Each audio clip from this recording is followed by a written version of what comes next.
Mahal, wala na tayong makakain. May pera ka pa ba dyan? Ubus na kasi yung niluto ko kanina. Last na kasi yun eh. Mahal, naubos na yung inipon ko eh. Nagastosin natin lahat. 2 buwan kong pinagtrabahuan yun sa pagsasaka. Para sana dito, sa pagtatanan natin. Ang mahal na kasi ng mga bilihin ngayon eh. Paano yan mahal? Anong gagawin natin? Saan tayo kukuha ng mga panggastos natin sa araw-araw? Huwag kang mag-alala, mahal. Gagawa ko ng paraan. Diyan ka muna. Saan ka pupunta? Di ba sinabi ko sa'yo gagawa ko ng paraan? Basta diyan ka lang.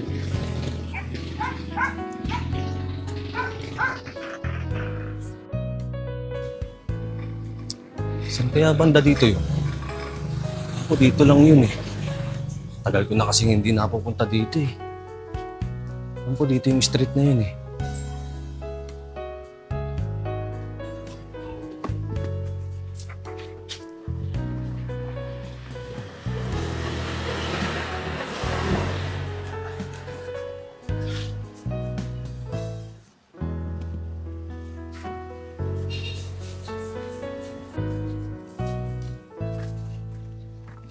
Ayun, sabi na dito yun eh. Tito Lester, buti hinabutan kita dito. Uy, Jo! Ikaw pala yan. Kumusta? Ang laki mo na. Ano atin? Ba't napasyal ka rito? Dito. Nandito lang sana ako para mustahin ka. Okay lang naman ang tito. Eto, kahit papaano, nakaka-rose-rose. Ikaw naman, ang layo pa na naibiyahe mo para kamustahin lang ako. Oo naman, Tito. Ikaw yung pinaka-favorite kong tito eh. May 500 ka ba dyan? Sabi ko na nga ba eh. Kaya ka na dito, may kailangan ka. Pamangkin, kilalang kilala na kita. Oo naman, meron ako. Saglit lang ha. Kunin ko lang sa loob. Sige Tsaka po, muna Tito. ha. Sige po. Hintayin kita dito ah. Ganda ng motor ni Tito ah. Sana all.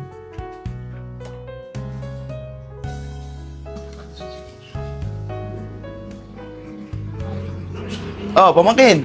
Ginawa ko ng 1,000 yan ha. Salamat dito, Tito ah. Walang nga naman. Ano bang gagawin mo sa pera at nakuha mo pa manghiram sa akin? Di ba? Mayaman naman yung kapatid mo si Eman. Yun nga ang dahilan, Tito eh. Kung bakit ako napunta dito. Tsaka kung bakit ako nakapanghiram ng pera sa'yo. Bakit pamangkin? Anong nangyari? Ganito kasi yan, Tito. Nagtanan kami ni Janelle. Yung anak ng mag-asawang nangungutang kay Eman. Ganito kasi yung story niyan, Tito. Gustong ipakasal ng mag-asawa yung anak nila kay Eman. Para pambayad utang. Teka lang pamangkin, ako'y naguguluhan. Bakit mo naman naitanan? Ano yun? Nobyo mo ba yun natitipuan ng kapatid mo? Oo, Tito. Simula ng mga bata pa lang kasi kami. Nagmamahalan na kami. Naku, malaking problema yan.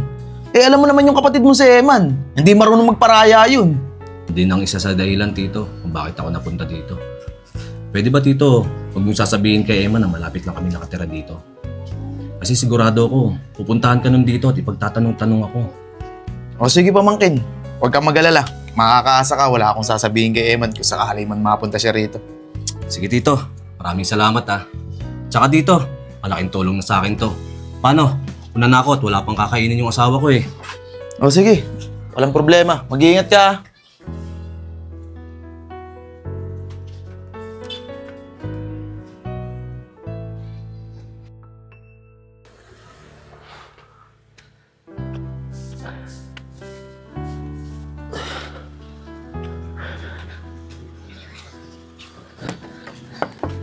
Mahal. Janelle, mahal. Buksan nga ng pinto. Saglit lang naman. Oh, ba't naman lasing na lasing ka? Saan ka galing? Kala ko ba maghanap ka ng pera?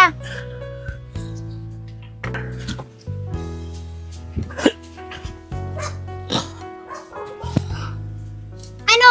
Nasaan na yung nadiskarte mo? Ang lakas-lakas ng loob mo mag-inom. Wala na nga tayong makain. Ano? Ganyan na lang ba ang gagawin mo araw-araw mag-iinom tas hindi magtatrabaho? Saan ka ba galing? Galing ako dun kay nila parin Jex eh. Merong kaunting kasi yan. Tiyaya ko. Ayun, napatagay ng kaunti. Kaunti ba yan? Halos di ka na nga makatayo eh. Sana di ka na lang umuwi. Pwede ba? Huwag mo akong pinapakialaman sa mga ginagawa ko sa buhay ko ah. Anong magpakialam sa ginagawa mo sa buhay mo? Eh, asawa mo ako eh. Anong gusto mo? Ibang babae mangialam sa'yo? Bakit? May babae ka ba? Ikaw ah, naririndi na ako sa bunganga mo. Makaalis na nga lang dito. Doon na ako matutulog sa kwarto. Talagang mabibingi ka sa bunganga ako pag ganyan naggagawin mo sa akin araw-araw.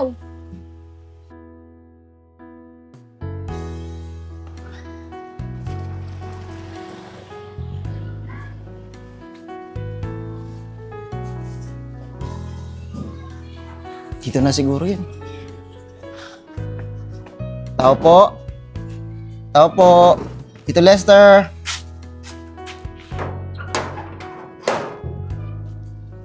Oh, pamangkin. Eman, anong ginagawa mo rito? Tito, hindi na po ako magpapaligoy-ligoy pa. Alam niyo po ba kung saan nakatira si Joe at yung kasama niyang babae? Si Joe? Bakit naman mapupunta dito si Joe? Eh di ba, malayo naman yung lugar niyo dito. Eh tito, nagtanan po kasi yung dalawa. Inagaw ni Joe yung babaeng para sa akin. At ang sabi ng mga kamag-anak natin, malapit lang daw dito naninirahan yung dalawa. Pamangkin, pasensya ka na. Hindi ko din kasi alam kung saan nakatira dito si Joe eh. Matagal ng panahon hindi napapasyal dito yun eh. Ganun ba? Sige, tawagan mo na lang ako pag may balita ka na doon sa dalawa. Sige pamangkin, mag-iingat ka ah.